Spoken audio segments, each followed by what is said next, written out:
দীর্ঘ ২৩ বছর পর পটুয়াখালীতে চলছে জেলা বিএনপির ত্রিবার্ষিক সম্মেলন। সম্মেলন শুরুর আগে জেলার বিভিন্ন উপজেলা থেকে খণ্ড খণ্ড মিছিল নিয়ে আসতে শুরু করেন নেতাকর্মীরা। বুধবার সকাল থেকে শহরের প্রবেশপথ ও গুরুত্বপূর্ণ মোড়গুলোতে স্লোগান আর হাততালিতে মুখরিত হয়ে ওঠে পটুয়াখালী শহর। সম্মেলনস্থল পটুয়াখালী ব্যায়ামাগার মাঠ এখন পরিণত হয় এক মিলন মেলায়। পছন্দের প্রার্থীকে সমর্থন জানিয়ে নেতাকর্মীদের স্লোগানে প্রকম্পিত হয়ে ওঠে পুরো এলাকা। সম্মেলনের প্রধান অতিথি হিসেবে ভার্চুয়ালি যুক্ত হবেন দলের ভারপ্রাপ্ত চেয়ারম্যান তারেক রহমান। তিনি নেতাকর্মীদের উদ্দেশ্যে দিক নির্দেশনামূলক বক্তব্য দেবেন। এছাড়াও জাতীয় পর্যায়ের নেতাকর্মীরা উপস্থিত থাকবেন। বাংলাদেশ জাতীয়তাবাদী দল বিএনপি পটুয়াখালী জেলা বিএনপির ত্রিবার্ষিক সম্মেলন 2025।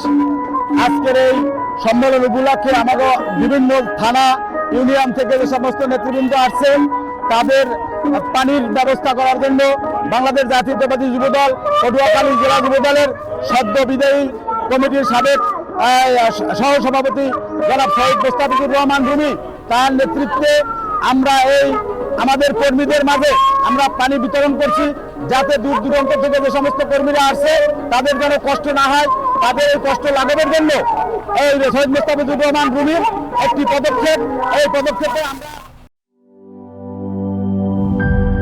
কালার এক্সপার্ট, জর্জ স্যাপ এবং মাইল্ড অন হ্যান্ডস টেকনোলজি সমৃদ্ধ অরিক্স ক্রিস্টাল ওয়াশ আপনার লন্ড্রি এক্সপার্ট।